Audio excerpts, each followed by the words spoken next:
Hi guys, this is David Campese and you are on the final whistle. Ciao.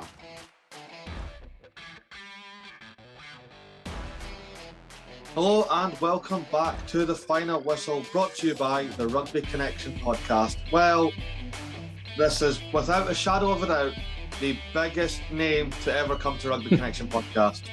101 Wallabies caps, 64 international tries, 1991 World Cup winner, 1993 Lion Series winner. He dominated the All Blacks in a Wallabies jersey, winning the Bledisloe, and he is arguably one of the greatest of all time. It is none other than David Campese. David, thank you so much for coming on. How are you getting on? Mate, you've missed one very, very vital statistic. 15 years, 5 tackles. There we go. Love that. That's the one. Mate, I wasn't there to tackle. I was there to score tries. So. Well, yeah. you definitely did that and more. So, no, thanks. We're pleasure, very pleasure honored to be here. Yeah, we're very honored to have you here. First question, just to get the ball rolling, we ask all our guests this: what actually got you into rugby in the first place? That's quite interesting. I played league most of my life. I come from a very small country town called Queanbeyan, down near Canberra. And I went to a government school. My dad was Italian, didn't know anything about sport, had his grapes, his vegetables. And in those days, in the 60s and 70s, all the country towns played rugby league. So I played rugby league from 8 to 16, played a bit of rugby in between, played Aussie rules, played cricket. So played a bit of hockey. So in country towns, you get the opportunity to play whatever you want. 16, we played the rugby league grand final. We lost, and I just said, well, I wasn't a drinker, so I just sort of said, this is not for me. Went over the year after and played 4th grade Queanbeyan Whites rugby. Asked the coach after the game, do you need a fullback? And off I went. So that was in 79, 1980 played 1st grade, and 2 years later played for the Wallabies. 2 years after first, do you need a fullback and you were capped by the Wallabies? Yes, 1979 was 4th grade. In 1982, I played for Australia. That's crazy. Fair play to you for that. Yeah, being 79 kilos as well. Jeez. Yeah, that's totally different ballgame now. Mate, it's very different now. I agree. We've got tons of questions coming from left, right, and centre. First of all, you played with some of the best ever to ever touch a rugby ball. What was it like to play against the great John O'Lama? Yeah, I did. Jonah came along. So I started 82. So I had Stu Wilson, I had Tui Gamala. I had all the guys down. Yane Evans and all that. Jonah came in 84, I think it was. So I got to play him at Hong Kong first. And he was pretty frightening then. But we ended up as good mates. Jonah was phenomenal. He brought the game to a new level. And no one really cared about him missing tackles. All they wanted to see was run with the ball. So it was pretty frightening. And it was just one of those things. It was the phase of rugby, I think, before professionalism as well. So I think that started to change. And I think I got dropped in 95 after the World Cup because, they wanted guys who were 6'2", 90, 100 kilos. It just wasn't happening for me. I was like 35, 36 as well. So I've been around, had a great time, and just needed the bat to change to a couple of young guys. Fair enough. I mean, you did famously tackle the big man. Yeah, I did. I came in the it was 95 after the World Cup. Jonah played the Wallabies in Auckland, and I got dropped for that test. And I was playing club rugby in Sydney, and the Jonah destroyed the Wallabies anyway. So Matt Burke, who was a fullback, got injured, and the call was basically, that they were going to call me back into the team. So this is Monday night. They picked a guy called Rod Kafer, and no one ever heard of Rod Kafer. Anyway, so a good friend of mine, Mark Ella, who obviously I played with, great number 10, he was at rugby union training on the Tuesday night, and he rang me up and said, "Oh, mate, Rod Kafer's just broken his leg." And I said, "That's a real shame, isn't it?" Anyway, so thinking that I was going to get back into the team. So 7 o'clock next morning, Rod McQueen, who coached the 99 team, he didn't like me at all, rang me and said, mate, we thought about it. We think you're the best man for the job. So I'll go, okay. He said, the team's got a really good spirit. Go train and shut up and say nothing. I said, okay. You know, like I'm 35 years old, you know, really. So off I went, and Matt Burke was fit. Daniel Herbert, just before training, pulls his hammy. He's gone. I'm on the bench. Never been on the bench in my life. So I was very fortunate to get on and tackle Jonah twice. The first time I tackled him, I'm on the ground, and Sean Fitzpatrick, who's a good mate of mine, looked at me and said, what the hell are you doing? I looked at him, I said, I've got no idea. And the next scrum, they packed, and Sean and I have a bit of a laugh. So I don't think he's ever seen me tackle before. So, yeah, it's quite funny. I love that. It's kind of, because you mentioned so many legends, just in that lovely story there, my co-host Cam has asked, who is your dream 15? Look, I pick a dream 15. It'll change every day. Because I played like from 82 to 96. I mean, I went through a lot of players against us. You know, if you look, you know, I've got no idea about forwards, but I would have picked probably Durant. I would have picked Tommy Lawton from Australia, probably Topo Rodriguez.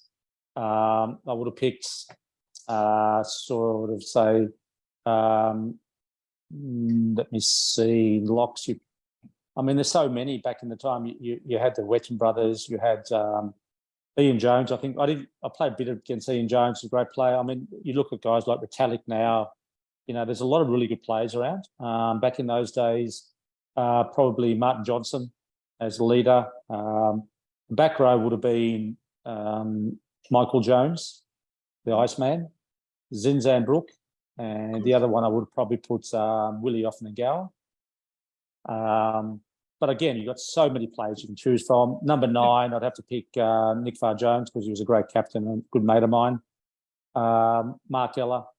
I'd go probably for Philip Seller. Actually, I'm going to throw everyone. I'm going to go for Dennis Charvet, Philip Seller, Jean-Baptiste Lafont, Serge Blanco at fullback, and I suppose you pick Jonah on the other wing. So, yeah, I love that. I mean, again, tomorrow would be a different 15 as well, because I mean, there's so many players you can choose from, you know. I'm gonna bring it back just to the back three for you then. So, who is your dream back three partners with? So we've got. Do you prefer being fullback or on the wing? Oh, well, I started off at fullback, and you know, I mean, there's not much you can do when the national coach puts you on the wing, so you just have to play there. But being a fullback, it actually, sorry. I was saying you're the guest, so you can pick wing or fullback. Yeah, well, it doesn't look. Well, I mean, I played with some great fullbacks. You know, I mean, you've got Serge Blanco, I mentioned. You've got Chris Layton was a great player. You had Glenn Ella. I mean, it's never easy. You know, wingers. You know, even now you've got Colby from South Africa. Yeah. You got the young French. You got all the French guys. You got. I mean, it's you know, you had Yane Evans. You got people, Shane Williams. You know, it's really difficult to pick, but I think that the players I like are the ones who want to attack, who will have a go, not the guys who just get the ball, kick the crap out of the ball. The game of rugby is very different now. It's a very tactical game, and the coaches have got too much control and they play like robots. You know, I wanted players to play with a bit of flair and have a go. You know. I think someone said there was a statistic when Ireland played France a couple of weeks ago, and it went like this. France scored 19 points for only being in the Irish 22 for 57 seconds. Yeah. Okay.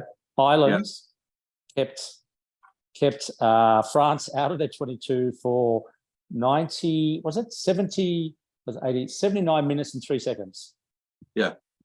So 57 seconds, all the French tries scored from counter-attack. You know, and the thing is now that everyone talks about the more you kick the ball away, the more you win. I mean, the French are showing. I mean, to beat England like they did on the weekend was absolutely amazing. The only thing that I see wrong with that, the English are going to start to wake up and say, guys, we're pretty shit at the moment. If we want to win this World Cup, we've got to actually change. So that could have been a wake-up call for them. But again, the French showed if they want to play, they'll play.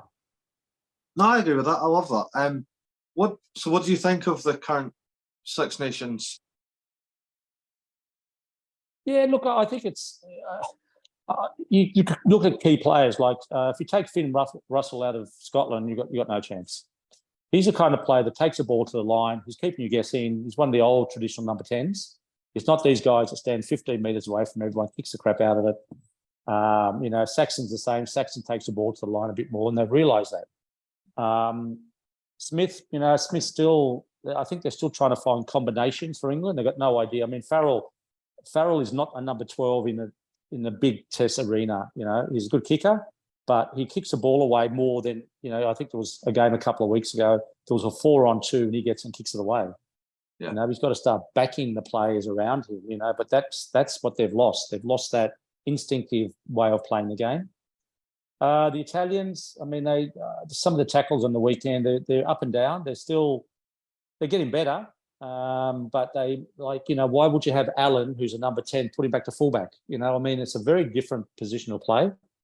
And again, it's what coaches, they've got to try and substitute something to try and sort of put a Band-Aid on the problem instead of looking long-term. Wales, I don't know why they've got Gatlin there. I'm really lost for words. I mean, why go backwards when you want to go forward? Thank you.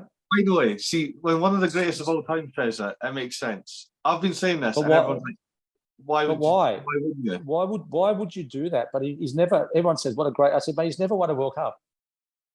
He's never won a World Cup. So what? It's a bit scary when you had Eddie Jones get sacked. He got a job. Yeah. Everyone gets sacked and moves on to another job. So it's like this. The football, you go around in circles all the time. Yeah. But the thing is that, and 95% of the coaches are all forwards. Do you notice that? I've never actually thought of it like that, but that's... Have a think. Have a think who their players are, the coaches. Gatland was a forward. Gatland's a forward. Gatlin was on the bench for the All Blacks for about 52 caps, never got a game, because Sean Fitzpatrick never came off. I played against Gatlin back in, I think it was 86, I think it was. Then you've got Borthwick's the coach of England's. Yeah, he was then you've got Andy Farrell he was a rugby league player. He played about 4 games of rugby at 13, I think it was. And you can see the league influence in our game by it's all about defence. And the only way to keep the defence in two minds is when a ball's got dropped or you're going to counter-attack. Because when you counter-attack, the line of defence is not one line. All these teams are very good at when it's so structured. You know exactly who the players, and that's why the Finn Russells and those guys are good when they take the ball to the line, because sometimes the players, that keeps them guessing. So, so if you look, Eddie's the same. Eddie, I played club rugby with Eddie out in Australia back in the day at Randwick, and he's a forward, he was a hooker. So where's the backs? Where's the flair? Why don't we have flair coaches to coach the back lines? I just don't, or coach the team in general. I mean, obviously Scotland's, we've got Gregor Townsend, but Gregor Townsend used to be a great player. So why can't he coach the way he played? Why? Because they're under contract or they've got a wing.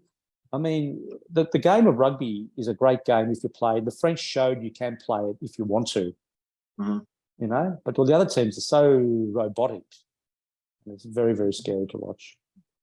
You've opened my eyes on something there, because obviously you've said that most of the coaches are forward, but then you've got 2 backs that are Gregor Townsend and Fabian Galtier.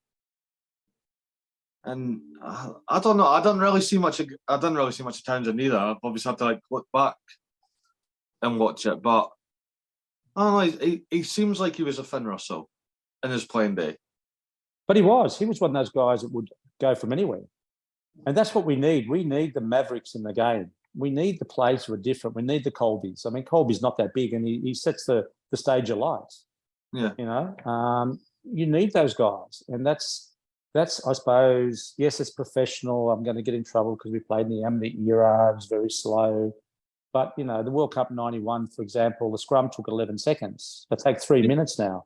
So why is the IRB all of a sudden, we've got to make the line-outs quicker? I said, mate, you guys changed the laws. The players are unfit. That's why they would walk. And why do you Why would you give a guy a test cap with 3 minutes to go in the game? What are you going to achieve in 3 minutes?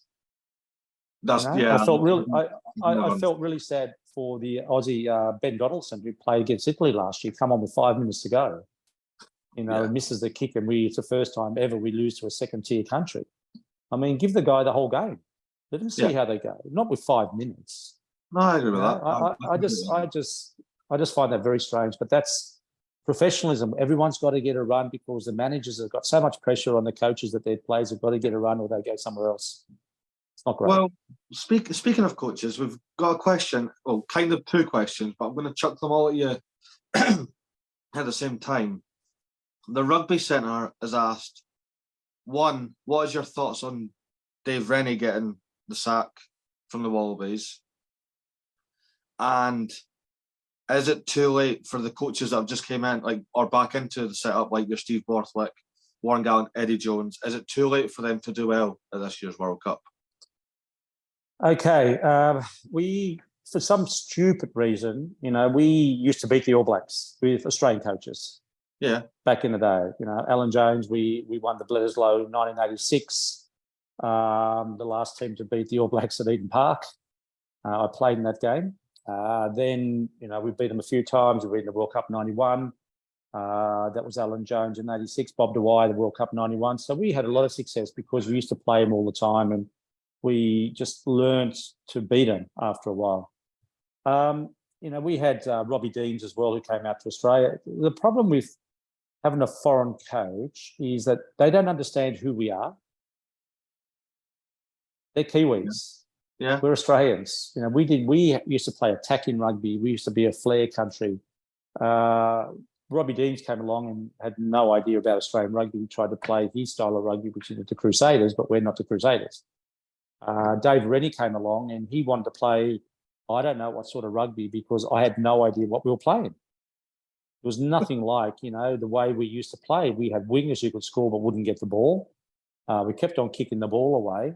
And he had the worst win ratio or win-loss ratio in the professional era. So the thing that I find strange, I went to coach over in South Africa with the Natal Sharks back in 2004. And, the back line was Ruben Pienaar, Butch James, Brad Barrett, Waylon Murray, JP Peterson, Francis Dane, Percy Montgomery. So we had some really good players. Yeah. So all I gave these guys were simple, basic skills. I didn't want to try and go too hard because these guys are played a different style. So it took me a while to understand their culture as well.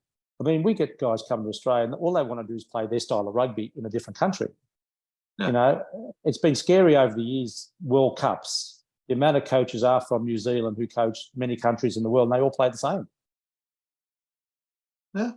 That's fair. Why? It's like Wales. Someone said to me about, I tweeted about Gatlin. I said, well, just go and get another coach. Go and get a local coach. Plan for the future. Go and get one who's a Welsh guy. Welsh used to be one of the world's greatest attacking team in the world. Look at them now. I read last week there was so much problems with who they're picking, who they're dropping. And it's very disheartening to see a great country like Wales, really struggle to find a pattern of play that they want to play. They want to be like everyone else, but they're not. I completely agree. I do get where you're coming from. It's interesting. So I know that Italy's very near and dear to your heart. So what do you think of that setup right now? Who's that? Sorry, I'm saying I know that Italy's very near and dear to your heart. So what do you think of that current setup? Again, I know Kieran Crowley is a Kiwi, but yeah, well, like I said, I played in Italy for 10 years as well back in the day, and we were there to get the game, And, the unfortunate thing, there's a guy called Bettarello who was number 10 for Italy. And the problem was back in the day, you had Joel Stransky, Michael Liner, Frano Bodica. You had all the great number 10s. It's like in the football back in those days. You had Maradona, Mateus. So Baggio was the number 10, who was a good player, but he wasn't the best. So they struggled, but they've come a long way, which is great. I think it's fantastic.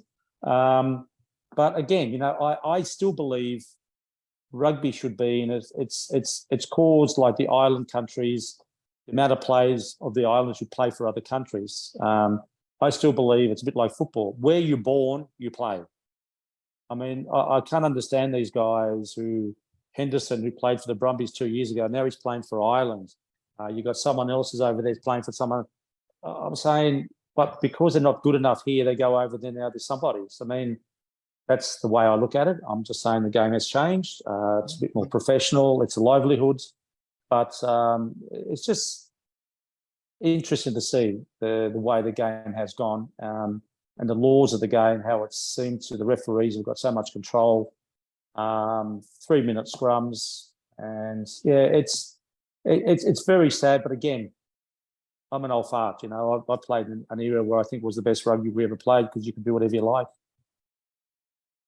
I kind of meet you halfway there. I do get what you're saying. I completely get what you're saying. It's just, I think, because obviously being Scottish, I get a lot of stick because of what you do, and Van der Merwes, your Pierre Schimmons, Sean Maitland, and all that. Like, again, people that aren't born in Scotland.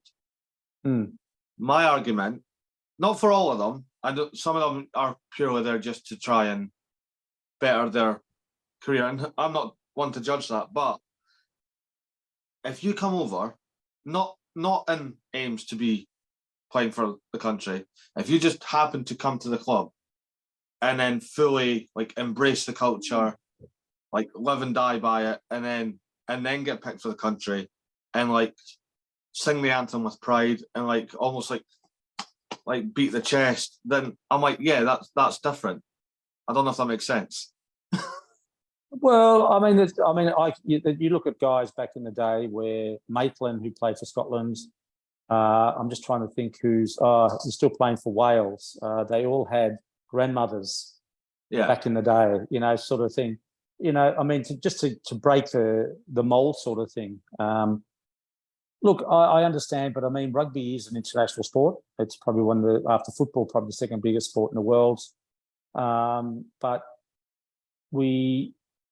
it's difficult because, you know, when you look, if you come from New Zealand, it's very difficult because, you know, I mean, rugby's a religion there. And they are very fanatic about that. So in Australia, we've got rugby league, we've got so many other sports that you can play as well. Look, I understand from that point of view as well, but I really think that if you want to really make a really good World Cup, you know, the year of the World Cup or before, you know, got all these island players who are around the world. Some of their clubs won't let them play because they're under contract. The IRB should play these guys and say, mate, we want you guys to have the best team. Because when they play on the day, the Fijians or the Tongans and some, they're actually a very good side.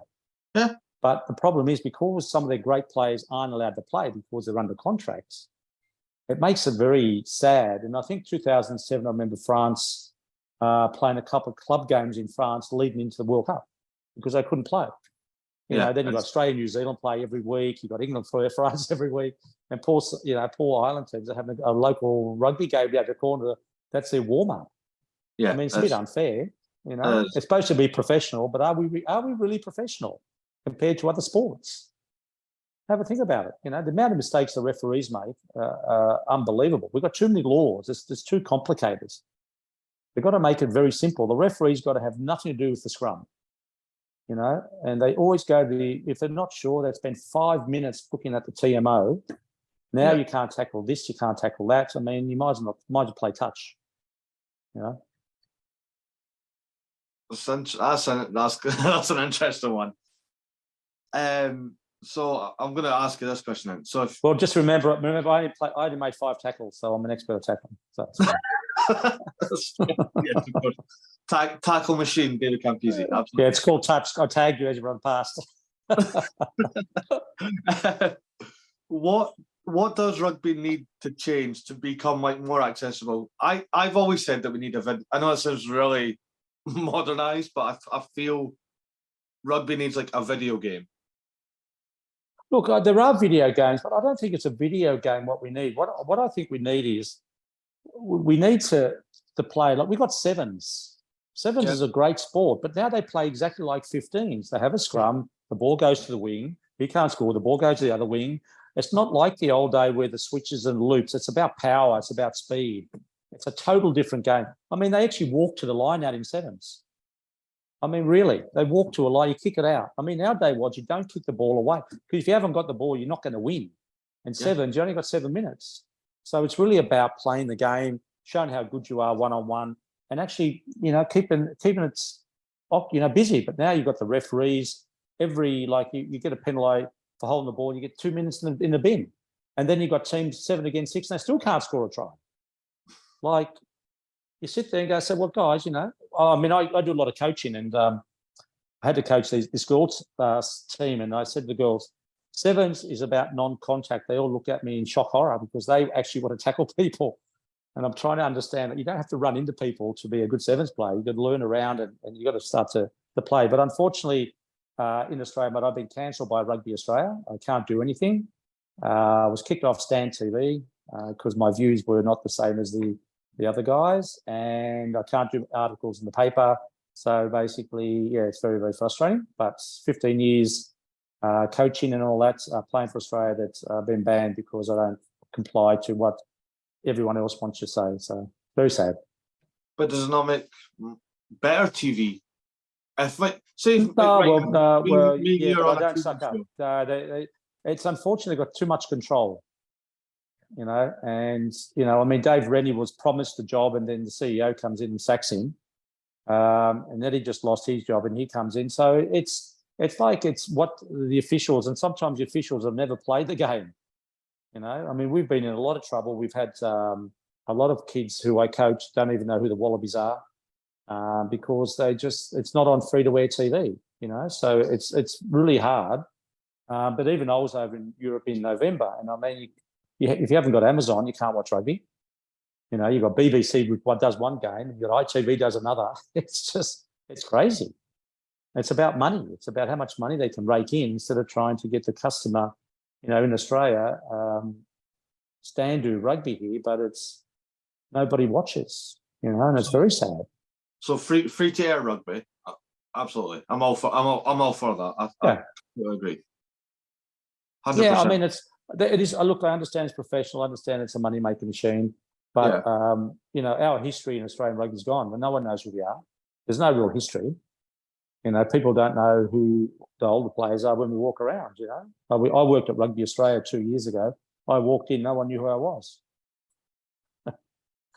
No, that's crazy. That clueless. Yeah, but that's the thing we've got to deal with out here. And I think Eddie, since he's been here, he's in the paper all the time. With David Rennie wasn't. So I think he knows how to pump up the enthusiasm and all that. So that's a very positive thing. I was just about to ask, does it make sense that Eddie is returned? Well, 6-8 months out from a World Cup, it could either work two ways: very good or very bad. It's up to the players. It's up to the players how they respond to a coach. And I believe Eddie's got the runs on the board, but again, he's a very hard master. So he's very, very demanding, and if you're not prepared to put the work in, you're going to struggle. But again, you are professional. This is your job, so you should be the best possible player at this level, I think. No, I agree with that. I'm still trying to contemplate the thing where you said that you went into Rugby Australia 2 years ago. I didn't know who you were. I'd spill my coffee. Yeah. I actually worked there. I had to go to bed, and I was introduced to people. Yeah. No one had any idea because all the average age is about 25, 26. So, I'm 24, and I know who you are. Yeah, but you come from a rugby country. Australia, we got rugby league and Aussie rules dominate big time here, and football's going. I think football now is in front of rugby. I think we've gone to the 5th sport in Australia because we don't entertain. And I said the only way for sport in Australia, rugby, to succeed, you've got to entertain the crowd. If you don't entertain, they can watch Aussie rules. They can watch rugby league on TV free to wear. They can watch football. Now we've got cricket. So we've got 5 sports. Yeah. But, so if you don't entertain, that's the whole idea. You've got to entertain the kids. And unfortunately, the grassroots, there's no money being put back in the grassroots. And if you haven't got grassroots, you really haven't got rugby, have you? It's very true. I love how passionate you are about this. Well, I coach. That's what I do. Unfortunately, I've been coaching. At the moment, I coach down at Newcastle. I'm the ambassador, but it's just, mate, it's very frustrating because you try and get a kid to do a switch or a loop, and they've got no idea, or an unders and overs. It always changes the terminology. And I'm sitting there going, okay, so I gave these 3 kids the ball and I said, right, 3 you against 2 of these guys. I want you to beat these 2. I want you to, without a spiral or a cutouts. 30 seconds later, they're still looking at me. So I said, okay, I'll show you how to do it. So I ran the line, dummy, pass, and then they'd seen it because they don't see it. There's no switches. It's all robotic play. You watch the game, you can see exactly what they're trying to achieve, and that's what I mean. We were allowed to do different things, and the coaches endorsed that. Bob Dwyer, Alan Jones, we had backlines galore that just ran the ball from everywhere, but we had the skills to do that. Michael Checker, 2019, he didn't have the plays with the skills. That's why he had to change the game, and then what happens, he loses. So we tell him to piss off instead of saying, guys, why don't we have someone here to coach? Because look, you think about Eddie Jones, Bob DeWay also, and Check, they all went overseas first to coach, to come back here and coach Australia. They had to go overseas to prove themselves. Yeah. When we've got 5 Super Rugby teams. We got 1 Kiwi, Brad Thorne, and we got 1 South African. I mean, we should have Australian coaches because you want one of those coaches to go to the next level. Yeah, I've always said so. Like, I know it's not panned out that way, but actually, no, it did, because Gregor Townsend was the assistant coach of Scotland, got the Glasgow head coach job, won their only league title with Glasgow there. Now he's the head coach of the national team. Yeah. But see, he's a Scottish player. He's born in Scotland. He knows Scotland, the traditions, and that's why it's hard to get a foreign coach. A foreign coach doesn't understand the what is it? The actual understanding of, we are a different people, the Kiwis. We are a different people to the Welsh. We are who we are, but what we were good at was we'd always try different things, and we allowed the players to do it. That's fair. No, that's very fair. I've got a question. It's from the Black Jersey. He's asked, what was the biggest thing you learned from transitioning into the professional era? Because your cutoff was kind of just the start of. Yeah. I played about, I think it was 96 after World Cup. Look, there wasn't. I think the body fat situation was probably the worst. Pre-season it wasn't good, but then they sort of got us to about a percentage, and I felt really weak, so I had to sort of put a bit more fat on. I was very fortunate because I was a professional before professionalism. My attitude was always professional. Yeah, and it wasn't. No one ever saw how I trained. They just saw the performance. So I was very dedicated. I trained. As I said, I went to Italy for 10 years. I did the whole year of rugby for 10 years straight. And what I'd learned was that I got dropped in one of the games when I was playing for New South Wales and in South Africa. And the coach called me and said, we're going to rotate you out of the team this week. I said, so you're dropping me? No, it's called rotation. I said, you're going to drop me, eh? So he said, no. Anyway, so I walked out of the off, I was 35. So I said, well, there's 2 ways I can look at this. I can go out with all the trainers, guys, and come last and tell you I've had enough, or I can go out there and come first. So I went out there and I did everything first, just to show it doesn't matter if you got dropped. That was my attitude. So what I'd learned about professionalism is that the coaches have got too much control and they're too scared to try because they're on a contract, and if they have the percentages aren't kept, they get sacked. But the thing is, if you want to play a style of rugby, you've got to give the guys the skills to play a certain style. You can't send them out there playing a game of rugby if they don't know what happens if something breaks down. You've got to react. You've got to have that instinct of the game and the passion of the game. And I think that's what our coaches gave to us. Even in Italy, when I went over there in '84 after the Grand Slam, our first training session in a place called Padova, Petrarca, there was 5,000 people turned up, and I'm looking in the snow, and I'm sitting there going, "What is this?" They've just been watching the Grand Slam. Anyway, so the first 2 games got absolutely smashed. The Italian said, "You're the star. Here's the ball." Wasn't good. So Vittorio Monardi, who's a great friend of mine and coach at there, we had lunch, and he said, "How would you like to play number 10?" And I've gone, "Fine." So I played number 10. So as a winger fullback, as a finisher, now I've got to be the creator. So I understood the game. I could read the game easily. It wasn't hard to read because I had to play 10. And that's it. I was playing against Michael Liner. I was playing against Joel Stransky, Frano Bodica. So it actually helped. Nas Boyta from South Africa as well. So I played against these guys. So I knew exactly how to play the game. And then I'd go back to the wing and I knew exactly what was happening. By the way you stand, what they're looking for.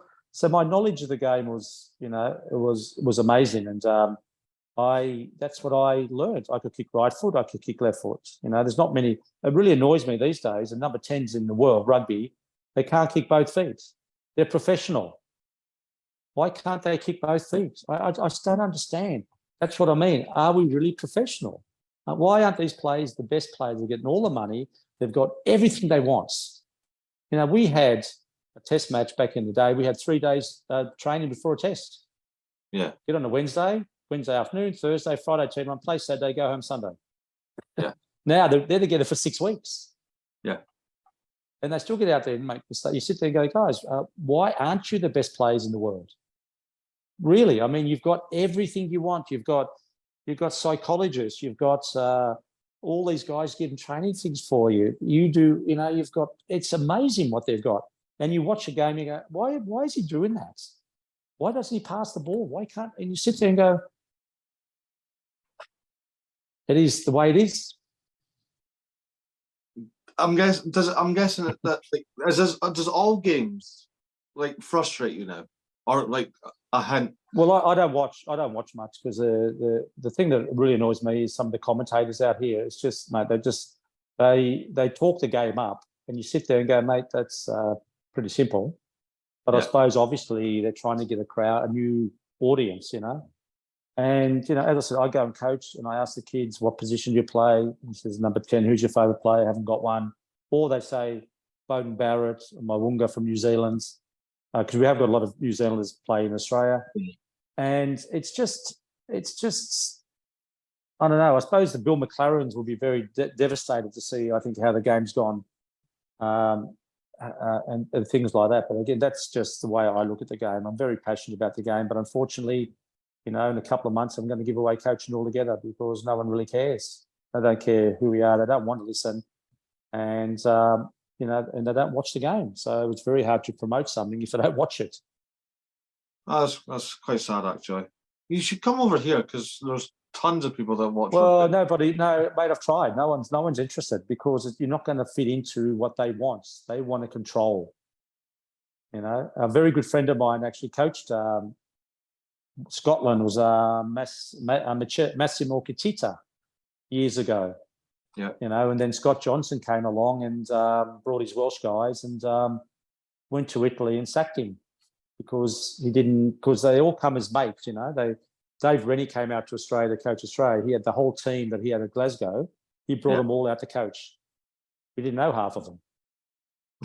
But that's how they stick together, and they're all managed by the same company. I mean, it's really strange, but that's how it works now because some people don't want to work with others. They're not sure how it's going to work, or they're not happy, or it's a different way of playing. And that's how it works, But anyway, so so a couple of months, I don't really care after that. They can do what they like, and I'll just go and watch my son play cricket and my daughter play hockey, and have a bit of fun with the family. I was just about to ask what's next for Campese after. Yeah, look, I've got a few opportunities I'm looking at the moment, so it is sad because I've been doing it for so long. That's all I've done is coaching and speaking, but because of being cancelled, there's no speaking engagements, there's nothing, So, and when it's interesting, when Eddie Jones got selected for Australia again as coach, they go and interview Dan Carter, who's a Kiwi. Yeah, you sit there and go, okay, well, that's right. They won't come. It's like your bands or go over there because they're not happy with what I've got to say. I'm going to say something that they probably don't like. But I mean, the thing is, you ask me, I'll give you the answer. Well, You yeah, know? that's all right. That's Isn't, all right. isn't that what journalists are supposed to do? Well, I thought so Yeah. anyway. That's what I thought. That was the whole point of it anyway. Yeah, Yeah. because even that's how I do it as well. If you ask me a question, I'll answer it. Obviously, I'll answer it the best I can, but I will always be. Yeah, look, yeah, I'm not saying I'm right either. That's just my opinion. Yeah, exactly. But you've got to have an opinion. You can't sit on the fence. You've actually hit this at like a perfect time because I do. So, like, say, like New Zealand are playing Australia tomorrow, hypothetically. There's a team sheet, and I'll go right. I prefer that prop, that hooker, like do a combined 15. So I do it for like every big game, and because I went a bit more biased to Scotland than I did Ireland, like people were coming at me in the comments. It was ruthless. I got told, like, never make a video again. Don't quit the day job. Yeah, but I mean, but the thing is, that's your opinion. Exactly. I mean, that's I mean, what I was thinking. but you're Scottish. You're not going to go against your own country. I mean, even though that, you know, Ireland are the number one team in the world, and you've got to say, listen, it's going to be bloody hard. But, you know, on the day, you never know what can happen. Look at France, what they did to England. Whoever thought it would have been 50 points? Nobody. That's another thing that's came up because I said I do like predictions as well, and I did like France by 6 because historically it's a tighter game and it could go either way. And at Twickenham. Yeah, and it's at Twickenham. They hadn't won at Twickenham since like 2007, I think it was. I was like, you know what, France by 6 or England by 3. I was like, I could see that going either way. And then France and blow that, and they're like, and there's people in the comments like, well, you got that one wrong. I'm like, nobody got that one right. No one knew that was coming. That's why sometimes the best is to say it's going to be a nil or draw. Actually, I actually think the referee's got to be the man of the match. Rugby wins at the end of the day. Yeah. Yeah, rugby wins at the end of the day. Exactly. But that's the problem. You see, people they ask you, what do you reckon? Oh, okay, Australia by 20. Oh, really? Yeah. You know, and Australia lose. Oh, well, you weren't very good, were you? I said, well, you asked me. I'm just thinking, I'm not involved with the team. I'm just trying to think, well, I would really like Australia to win. You know, you don't really go against your own country. You're not going to go against your own country. And people go, well, that's not good. I said, well, hold it. That's just the way I am. If you don't like it, don't listen to me. That's exactly how I am. I've always said, regardless of the result prior in the week prior, I will back my clubs. I will back my country. And I think people think it means like, oh, Scotland's going to win the Grand Slam. In my eyes, no, it means we're going to win that game. Yeah, that's it. The 80 minutes, we're going to win that. Doesn't matter. Well, that's that. But that's the problem now. You people have got more of a. They just don't like people saying things that they don't want to hear. That's society, mate. We've got to, you know, around the world. It's a mess, mate. People have got so much. You can't say anything to see who they are or what they are, and you know, you just got to be. And I said, I was born in the 60s. You know, I was born here in Australia. Yeah. And you brought up a certain way. You can't change the way you're brought up. No. You know, and I've always been outspoken, and unfortunately, it hasn't helped. You know, look at Clarkson. I love Clarkson, that show he does with his farm. And, you know, and you got some people trying to get rid of him because he said something they didn't like. I said, suck it up. Life is that, you know. It's ones that I don't get. That's like it offends them, but it's not. They're not speaking on their behalf. Yeah. I'll say something that offends like you, but like it's somebody else that's told me that it's offensive. Yeah. It makes no sense. I don't get it. Well, that's why the problem is that's what I mean. That's why they don't. You know, I was with my articles. I did all my articles last year. You know, were very good. People loved them. And then one day the guy just said, "Oh, look, we're going to have a bit of a break now." And I said, "Well, that doesn't sound very good." And I knew then it was no more. So, you know, but that's just the way it is, mate. I mean, you're told by a guy that you're no good on TV, and he's never been in TV in his life. You know, I was on TV, lived in South Africa, been around the world on TV, never had a problem overseas, but only have a problem in my own country. And that's always been the problem. That's why when I played my rugby, I always played my best rugby in Europe because there was never any pressure. Yeah. You know, the journos loved it. You know, I got really good friends. You know, Mike Cleary, I think it was a journo. You had Mark Schuster. you know, all those, you know, Bill McLaren's a great mate of mine. Like all those people love the game. They were very passionate. Now you get these kids who have never got no idea about the game, writing about things. You go, really? I said, you actually watch the game? Yeah. You know, and it's not a passion. It's just a job. Yeah. You know, and they're told what to write. Yeah. Yeah. See, no, I'm trying. This is I don't get paid for this. You're actually doing this completely voluntarily. Yeah. Well, yeah. I mean, believe it or not, all the podcasts I've done, there hasn't been one done in Australia. All my podcasts are in Europe or South Africa or New Zealand. Nothing in Australia. That's really baffling. I really want to know what you said now. That's so horrific. I'll tell you what I said. It was actually 2 years ago, Australia played England at Twickenham. Mm-hmm. And I was over there, and I told Stan I was going to be over there. And what I did was, after the game, we lost to England. And it was about 3 days after the date that we won the World Cup in '91. We played that 3 days before. Yeah. And before the game, I said, I hope the Wallabies realise what happened, 30 years ago. It's a great moment of Australian sport. Anyway, they go out there and they're pretty clueless.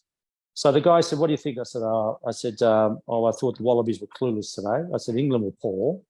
But I just said, we played as individuals. And then there was a dumb forward on the TV in Australia. And I didn't hear because I had no earpiece. Yeah. And he basically said, I don't know what planet Campo's on, but I thought England played well. So, and this guy is actually part of rugby. He's got a job looking after the players. So everyone on TV's got a job with Rugby Australia somewhere. And so and after that, that was basically it. And I knew I was in trouble. So, I wouldn't even, but the thing is, everyone on TV there, I won a World Cup. We won a Grand Slam. I won the Bledisloe Cup. These guys haven't won much at all. So, so that's the problem. Like, we won. So I've got an opinion, and I just said, well, this is what we used to do. This, I know it's different, but what's the problem? But because I'm a lot older as well, they're all the same age. And they just, they wear the nice white sneakers and all that, it looks cool. And I'm too old for that crap. Fair enough. I don't think it was that bad. I mean, like, I would rather. I will use you as an example. Like, international testers on TV. You've got your TV presenter, because you've always got your TV presenter. You've got your former Australia player, which would be you. Your former Scotland player, and then you've got a neutral. Yeah. For the most part, and it would come up like David Campese, 91 World Cup winner, 101 caps.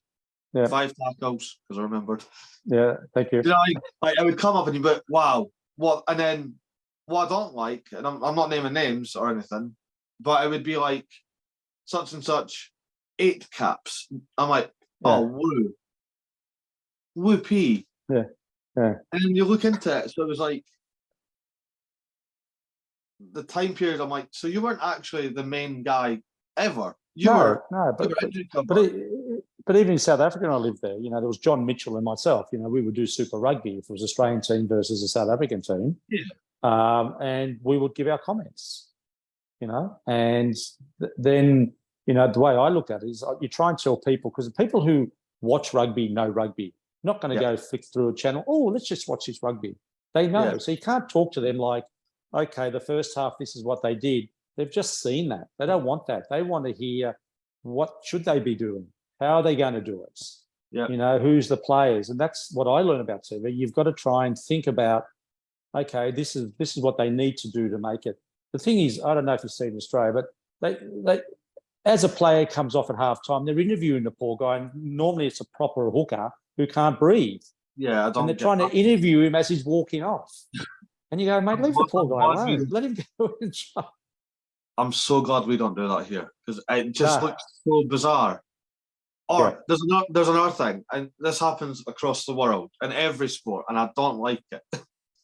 Why, regardless if it's a narrow defeat or a very heavy defeat, do people interview the losing captain and the losing coach and go, what happened? We got beat. What do you mean? Like, oh yeah, we got to look at our structures. We didn't really do that properly, and we got to control the ball a bit more to break down. I'll go, mate, really? Just tell the truth. I mean, if you're going to get flogged by like the under-20s Scotland did, the coach has got to say we're just not good enough. I mean, Basically, we're not doing the right things. You know, we've got a lesson tonight. Yeah. But they don't say that because, oh yes, you know, they played a better. We didn't really. Some of our. I mean, the classic was there was one game New South Wales played a couple of years ago, and they actually lost. And after the game, they said to Michael Hooper, "Oh yeah, mate, we didn't really. Our scrums weren't really good tonight. You know, we really didn't do our phases." And I'm sitting there, mate, you lost. Yeah. You know, but we've got to work on this. And I'm sitting there going, so they're never negative about. Actually, it was pretty poor. You can't say that because in this environment, you know, poor guy might have a breakdown. You know, it's you know. I get you, but this weekend has actually been an eye opener because Ellis Genge was captain for England and was very honest. I think for the most part, Michele Amaro, the Italian captain, did not hold back at all, and I was like, yeah, we need that. I love that. Yeah, but you need the players to speak the truth. Yeah, I know. That's what I'm saying. You need them to say. I mean, I remember '94 we played a test against New Zealand, and there was something happened, and Jamie Joseph scored a try. And after the game, I said that was my fault. I should have actually stayed out instead of coming in. Yeah, you know, you got to take responsibility. You can't because everyone watches. They're not silly. The one that baffles me is when, again, it's as people online, you know, the know-it-alls, is when mate, they've never played the game in their lives. Yeah, love it all. Yeah. User 29876 whatever has said, I think we lost because of that player. Why are you pointing out that one player? What has he done to you? Yes. Yeah. How can you blame one player in a 15 team? Exactly. There's no I in team. Exactly. It's just it's so stupid. But we're going to go. Actually, we've got a few more questions. Sorry, before we go into something different. Harv, that does a show with me as well, has asked if there's one player ever you wish you played with, who would it have been? Doesn't have to be a back. Doesn't have the player who I'd love to have played with. Yeah. Oh, that's an interesting one. I think I would love to have played a guy probably by the name of Ray Mort from South Africa. Okay. My wife's from Zimbabwe and Ray Mort's from Zimbabwe. Oh, nice. But I played against him in a sevens tournament, but not at test level. I think those old days, the Springboks and the All Blacks sort of test matches, you know, they were unbelievable, you know. And it's just especially being a winger, you know, they were very, very different type of wingers. Yeah. And I think it's just the way they played the game, the way they looked at playing the game, and the involvement they got. You know, every time they got it, they'd create something, and that's what I liked, and that's what I tried to emulate when I got playing. Fair enough. Cam has asked. He's chucked another question. What was your toughest ever game that you've played? Probably it depends on circumstances. Probably the England Test in '91. Obviously, beating New Zealand the week before was great, but then you know we came to London, and you know it's quite interesting. You got 6 games. You can't get fitter or stronger as you go along. That's who you are. You know? Yeah. And we got to London, and the first training session, I walked out with the players and I said to Nick, I said, mate, we're in trouble here. I could see the players were mentally gone. We were drained. We just beat the world champions. We flogged the world champions, you know. So now you've got one more game to go. And that's why it wasn't a great game. If you watch that game again, it wasn't great. So that in the pressure circumstances, that was a tough game. Then, you know, if you look at Bledisloe Cups against New Zealand, the British Lions in '89. That was a tough game when the second game was a bash fest. The third game, things didn't really go at that my way. I got the ball. Hadn't seen the ball all game. The British and Irish Lions sort of made sure that I didn't get the ball. So when I did, I made a mistake, and the world knew about it. But then the thing in life, you learn. If I didn't make that mistake, I probably wouldn't have been the player I was in '91. So you've got to, in life, people got to understand, you've got to make mistakes. You can't be perfect. Exactly. The more mistakes you make, the better you're going to be. And that's in life. And that's how I played my rugby. And that's why I said, okay, it wasn't a great night. After that, went home, got pulled over by the police for speeding. Great, wasn't good. But and then, that was '89. 2 years later, we win the Rugby World Cup. Fair enough. So you learn. Yeah, you do. Jay Mulvin has asked, what was it like to lift the Rugby World Cup? Yeah, look, it was a great moment. I think people don't realise the sacrifices and what you do to get there, because all you see is you come to the game, you see the performance. Yeah. You don't see what goes behind the performance. The things that when I was in Queanbeyan, I used to go to lunch. I used to go over and do some goal kicking, some sprinting, and I just tried to be the best possible player I could be. Rugby league chased me.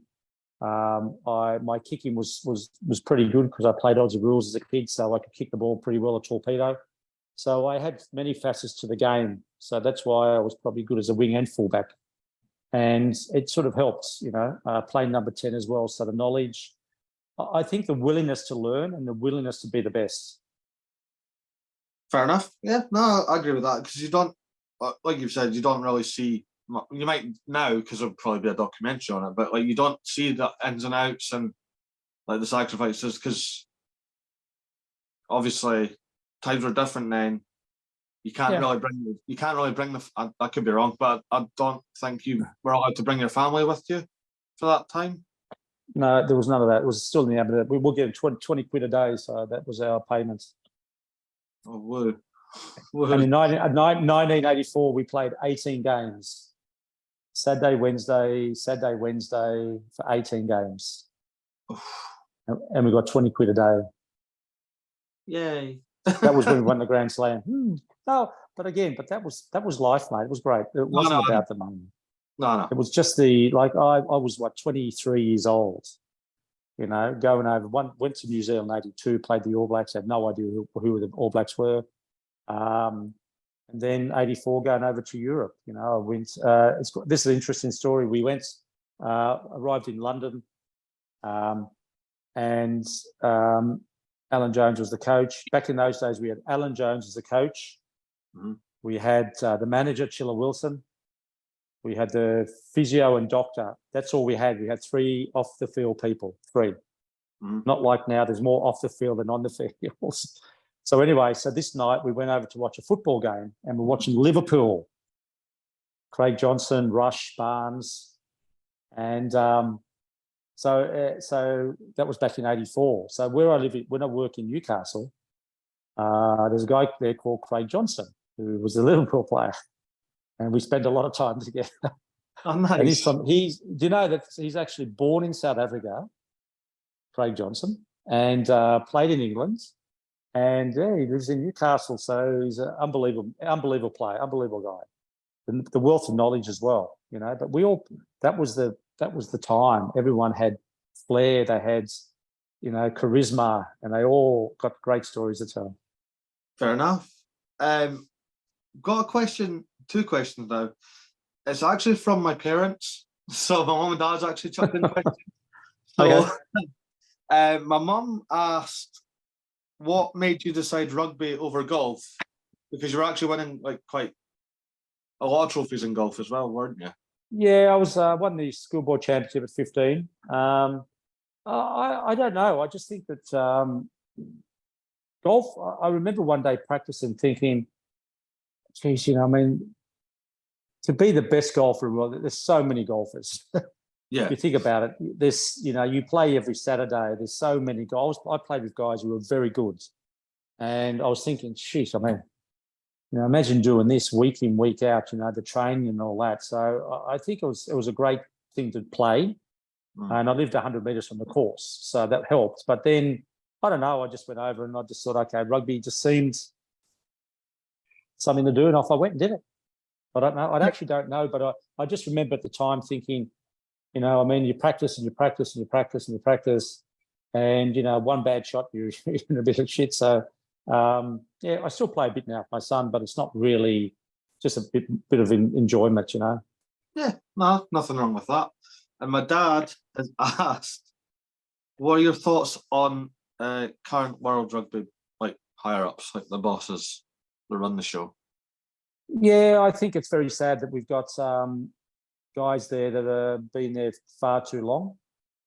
And, I remember going to the World Cup 2019, going into VIP. Like, some of the guys there are still there, were there when I played. And they're the rules of the game. Like, I'm sitting there going, guys, this is a professional era, but you still want to be the amateurs and come around to every test. Yeah. I mean, why wouldn't you give Peugeot the presidency? He would have changed things, younger, looked at different things, but no, mate, nothing's going to change. As Will Carlin said, mate, still same 52 old farts. Nothing's changed. We're in the professional era. That's fair. Really. They don't look at the game as a modern game, as getting a go. Why do they want to change the laws? Why do they change the laws when they want? Who wants to do a goal line dropout? That's rugby league. Why do we go and get rugby league rules? Now it's a 50-20. Like, guys, do you see rugby league worried about our game? Do you think that's made our game a better game? To me, throw the ball, no lifting. See if you can jump. The ball doesn't go in straight anyway. It was quite interesting watching the Women's World Cup. I mean, if you watch the lineouts, the ball was never straight, but they played on. Yeah. Because they want a fast game. Yeah, sure. But if you get your arm under one, you can't do that. Or the advantage now. You get an advantage of 25 minutes. Oh, we didn't go far enough, come back, we'll do it again. I said, guys, you get advantage. You get 3 times to use the ball. Bad luck, you use it, or you kick it away, play on. Go. Make the game exciting. That's fair. I agree with the advantage thing. I get, so like a knock-on advantage, it's like seconds and it's done. Fine. But that's whole, like, if I put my hand in the ruck, see, it doesn't matter who it's against. See if you see an advantage 5 meters out for like handling in the ruck, I'm like, just give them the points. But the other thing is, you watch the games, the team's attacking, and they said, oh, advantage, you're offside. I said, mate, you're on the line. Where are you supposed to go? Yeah. Where are you going? Where are you going to go? Oh, mate, you got to, I'm sitting there going, really? But the amount of mistakes the referees make is unbelievable. I don't know if you've watched over the weekend. Go and have a look how many forward passes there were. Mate, it was shocking. Honestly. Go and have a look. Go and have a look at some of the tries. I definitely will. We're going to go into something totally different now. So it's getting to know Campo as a person. It's got really nothing to do about rugby or anything. Okay. So, what is your favourite film? Good question. Indiana Jones.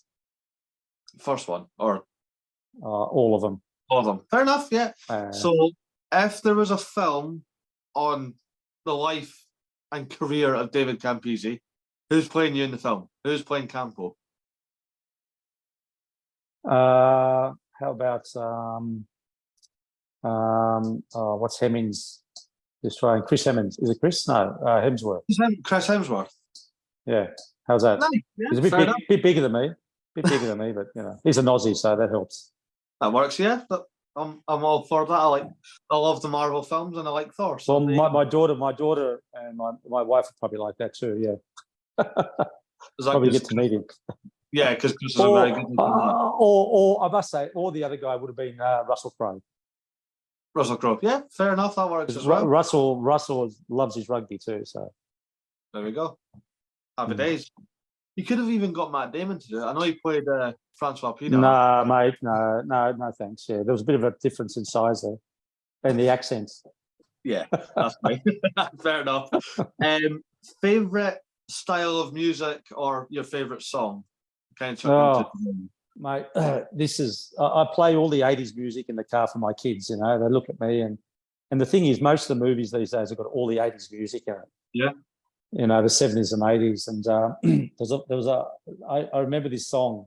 I think it was 1984. I think it was on the Grand Slam. Was "Fox on the Run" by Sweet. Nice. And obviously, over the years, I met Phil Collins, Robbie Williams, and you know, I've seen in concerts. Mate, there's a song by Goanna in Australia, "Lightning Over the Cane Fields." It's actually a very good song, an Aussie song. You know, there's a lot of mate. You can pick whatever you want. I mean, but that's just one of the songs I've always listened to. That's fair enough. Favorite style of food? Style of food? Yeah, like food cuisine or. Yeah, Italian. Obviously, I cook Italian. During the COVID, if you go to my Instagram, I did some cooking programs every Friday night. Nice. So yeah. what's your go-to? If I was around at Campos for dinner, what are you cooking me? Well, it depends. I had risotto tonight. Cooked risotto for the kids with pea and bacon. I do a nice carbonara. I do a nice tuna pasta, quattro formage with pasta or risotto. Mate, anything you like, I can really cook. There we go. Love that. Favorite pizza topping? Pizza topping is pepperoni, olives, capers, and a bit of oil. Not capers. And mozzarella. Of course. Does pineapple belong on pizza? Well, when I lived in Italy back in the day, and I used to go to the same pizzeria called Pepen, and mate, pizzas were unbelievable.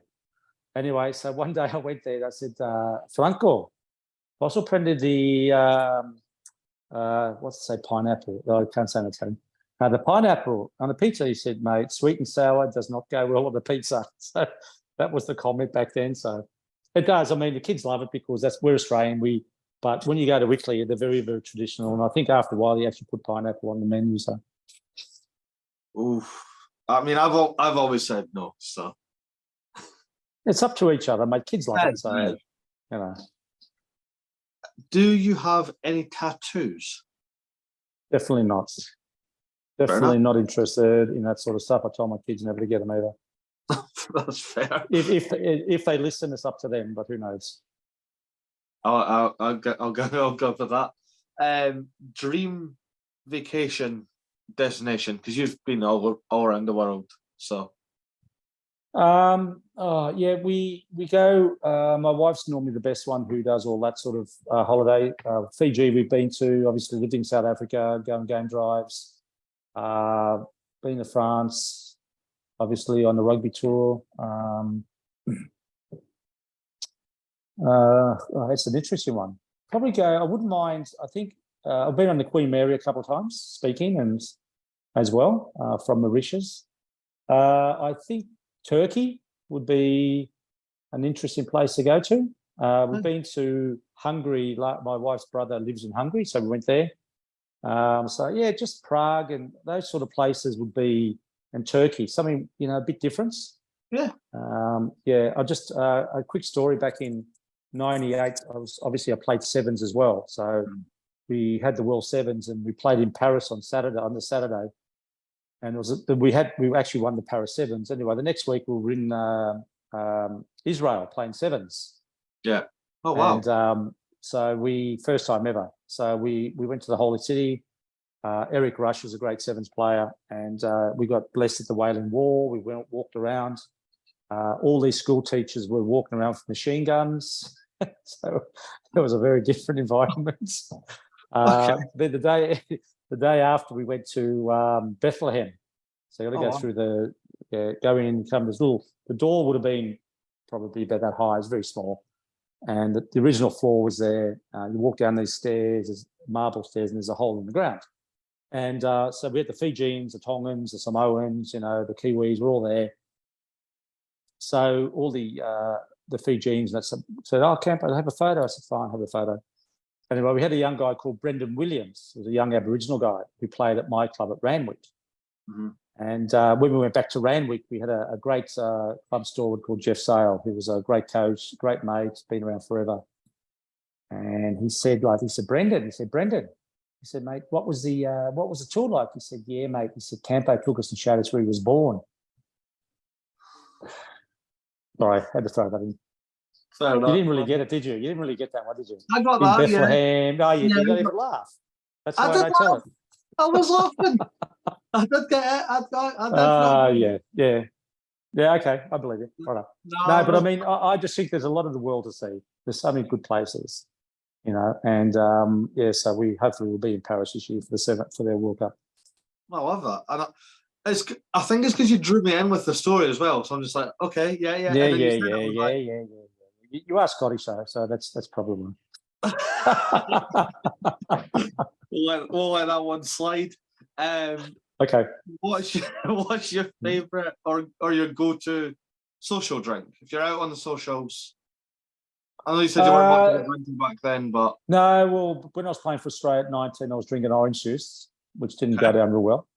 Yeah. Then I moved on to Kahlua milk because there's so much milk and not a Kahlua. Then it was Malibu and milk. No. Why the milk? Because when I was in Queanbeyan, the coach of the first grade team, I was playing fourth grade, he saw me out one night and he said, "You've got a great career in front of you in black belt and karate. If I ever see you drinking, I'll belt the crap out of you." I said, "Okay." So I never drank. Yeah, but I've made up for it now. Okay, so I can see there's a lot here. I'll just show you what's this. I'll show you what I've got here. This is when you go to Bundaberg, they make their own. You can make your own labels. Oh, cool. Oh, I like that. And you like this one from the famous grouse? There we go. Oh, got your name on it. How's that? Yeah, there's another Campo one. That's the Player of the Tournament World Cup. That's the trophy from Australia. That's pretty cool. It's really nice. Yeah, so I do like red wines and all that. So yeah, so it's part of, you know, I get a bit older, so yeah, a lot of Sauvignon Blancs and a lot of nice red wines. Yeah, fair enough. Tim Horan or Michael Lynagh? Or what? Just in life, as a rugby player, as a person, who would you rather go for a drink or a meal with? Just they're both Queenslanders, and we don't like Queenslanders. I did a function a couple of months ago with Tim Horan and John Eales on stage, and I absolutely copped it. They took the crap out of me the whole time. I'm sitting there going, "Anything else, guys?" You know. I'm a New South Welshman. We didn't really get on for Queenslanders that well. I'd go out with Mark Ella, Nick Farr-Jones, sort of guys like that. So yeah, each to their own. You know. Yeah, all good. Favorite thing about Italy compared to Australia? Lifestyle, a bit more relaxed. I've got my relos there, and it's just my wife Lara would actually love to go and live in Italy. You know, take the kids and be a great experience. Because my dad was obviously there, and I went over when I was 2 years old. Got a lot of relos, and I think just the way of living. They live for life, you know. Yeah, and I think it's just a great place to, you know, it's just for the kids to understand a bit more about the world. And I think it's very important. Like, we lived in South Africa for 10 years, taking the kids everywhere, so they understand a lot more about different countries and how things are. So I think it's very important. No, I agree with that. I love that as an answer. Final question for you today. One thing you'd like to be remembered for? I don't really care. Each their own. Doesn't bother me. As I said, I mean, I've given 15 years after rugby to my life. Played for 15 years, still involved. And just after a while, it's a bit. You think you're trying to help, but no one cares. So I don't really care now. People are always going to, but people are always going to judge. Everyone's got something about you. I mean, I saw something. It's so, like you talked about before, being abused. I saw something where someone picked me in the best 15, and some guy commented, how can Campese be in the best 50 and he can't even tackle? And I'm sitting there going, mate, I don't pick myself. I just sit there. People either pick you or I don't really care. And the problem is he's probably never played rugby in his life, but that's just the way you are. You either like you or you hate you. There's nothing in between. So I don't really care, mate. I mean, I just as long as my kids are happy. I told them, unfortunately, they've got a really bad surname in Australia, so they might cop a bit of crap if they play sports. And just got to get on with it, suck it up. I still think it's baffling that you gave so much to this life, mate. You just I know, but it's mate, it's sad. But what can you do? Fix it. No, it's fine. I've been there, done that, mate. I've had enough. Move on. Fair enough. That's fair enough. But the book is. I've lost the book. There it is. Book is now closed. You've absolutely smashed every question, and I honestly cannot. This doesn't feel real.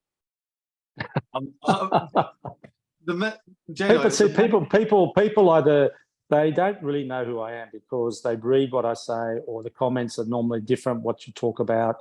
And mate, that's just the way I've always been. I've always been outspoken, and if you either like it, you like it. If you don't, bad luck.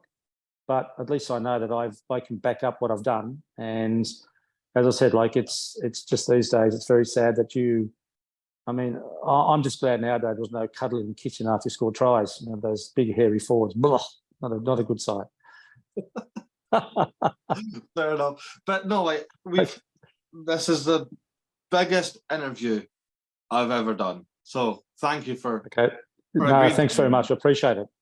And I mean, you're stuck with me now. We're friends for life now. You're stuck with me. Well, you're going to harass me on Instagram now, eh? Maybe not harass, just constant. Just no, it's fine. No, that's fine, mate. No problem at all. You are welcome back anytime on thank you. Outspoken views, shall we say, if you want. No problem at all. Anytime. Thank you. Appreciate it. And this has been the final whistle with David Campese. We'll see you next time.